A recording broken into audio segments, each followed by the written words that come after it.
So let's get into the right of rescission.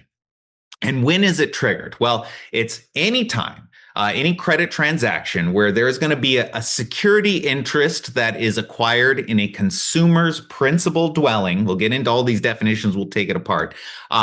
Then each consumer who has an ownership interest in that property that's subject to it, they're going to have the right to rescind. Okay. Now there's a lot of pieces there that we're going to take apart in more detail, but the general recipe. So high level, think of it this way. If you have consumer credit, now we're talking open and closed end loans. All right. So we're talking HELOCs as well.